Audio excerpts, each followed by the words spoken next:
চাল ডাল দিয়ে তো ইডলি অনেক খেয়েছি। চলো এবার চটজলদি বানিয়ে নিই ইডলি, আগে থেকে কোনো বাটাবাটি ভেজাভেজি ছাড়াই। তারপর আবার কর্তাবাবুর আর্জি দই সুজি ইডলি খাবে বলে। তো যাই হোক, প্রথমে আমি 4 কাপ সুজি আর 2 কাপ দই নিয়ে নিয়েছি।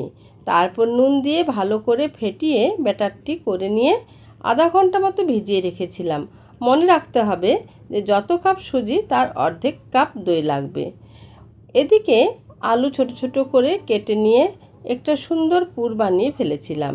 তারপরে ইডলি কুকারে এইভাবে মাঝখানে আলুর পুর দিয়ে ভেতরে ইডলি বানিয়ে নিলাম। ছোট ছোট বাটি দিয়েও এভাবে বানানো যায়। তারপর সর্ষে, শুকনো লঙ্কা, কারি পাতা দিয়ে ভেজে নিলাম। ছেলের বায়না চাটনি করতে হবে, তো ছাতু, নারকেল গুঁড়ো দিয়ে একটা চাটনিও বানিয়ে ফেললাম। পুর ভরা ইডলি সত্যিই খুব ভালো লেগেছিল।